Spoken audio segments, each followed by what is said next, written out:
प्रिय भक्तों, जब प्रभु श्री राम माता सीता और भ्राता लक्ष्मण के साथ 14 वर्ष के वनवास के लिए प्रस्थान कर रहे थे, तभी माता सरयू नदी के तट पर संकल्प लेती हैं कि अगर वो अपने पति प्रभु श्री राम और देवर लक्ष्मण के साथ सकुशल अयोध्या वापस लौट आईं, तो विधि विधान के साथ वो सरयू माता की पूजा करेंगी।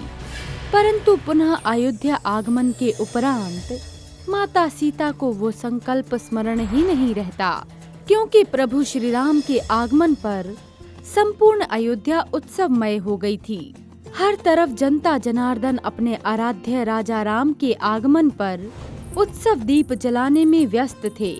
परंतु सहसा एक दिन माता सीता को सरयू नदी को दिए गए संकल्प का स्मरण हो जाता है। हे सरयू माता, क्षमा करें, मेरे द्वारा लिए गए संकल्प को विसराकर मुझसे महापाप होने वाला था। हे माता, आपकी ही कृपा और आशीर्वाद से हम सभी कई बाधाओं और विघ्नों पर विजय प्राप्त कर सकुशल पुनः अयोध्या वापस आए हैं। हे सरयू माता, मैं शीघ्र ही आपके तट पर आकर सच्ची श्रद्धा और निष्ठा से आपकी पूजा करूंगी।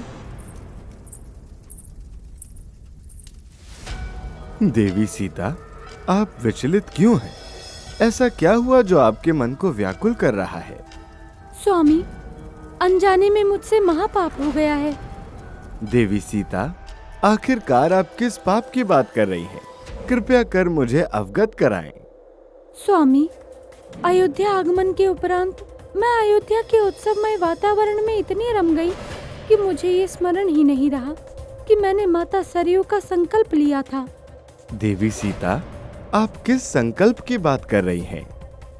जिसके बाद माता सीता सरयू नदी के संकल्प का सारा वृत्तांत भगवान राम को कह सुनाती हैं।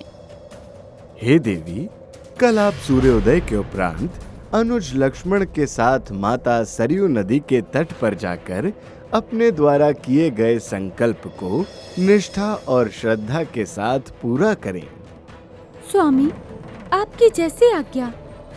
पुराणों में वर्णित कथा के अनुसार सरयू नदी भगवान विष्णु के नेत्रों से प्रकट हुई है।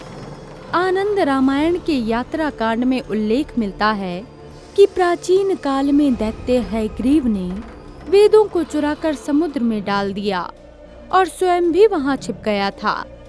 तब भगवान विष्णु ने मत्स्य रूप धारण कर दैत्य का वध किया और ब्रह्मा जी को वेद सौंपकर अपना वास्तविक स्वरूप धारण किया था।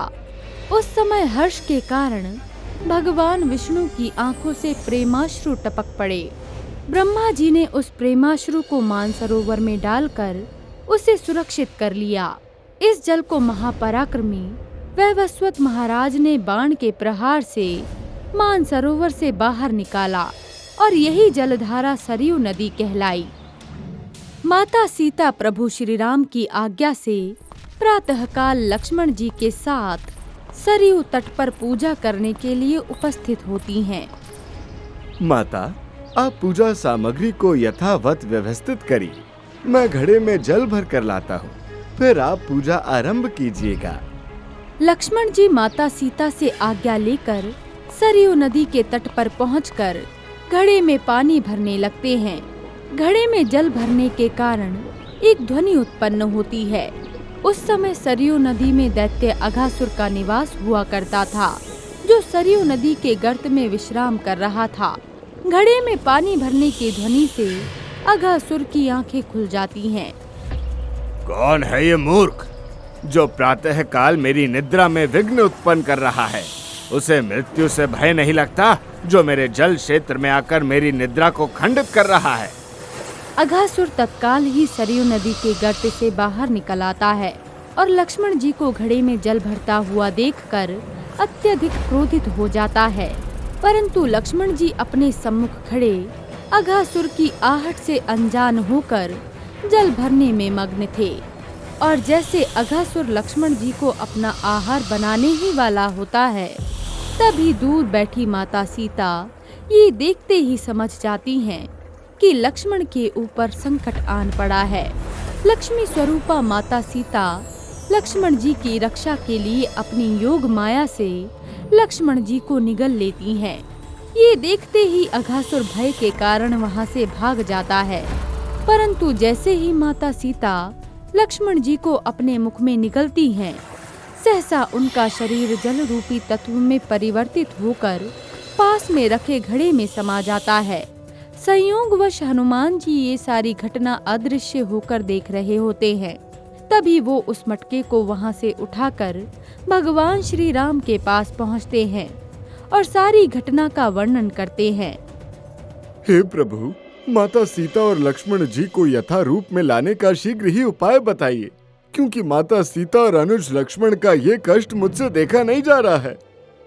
हे प्रिय हनुमान, तुम ही एकमात्र हो जो देवी सीता और लक्ष्मण को यथा रूप में ला सकते हो। प्रभु, अगर मेरे द्वारा ये संभव है तो तत्काल मुझे वो मार्ग बताइए। वो कौन सा उपाय है जिसके द्वारा माता सीता और अनुज लक्ष्मण को यथा रूप में ला सकता हूँ?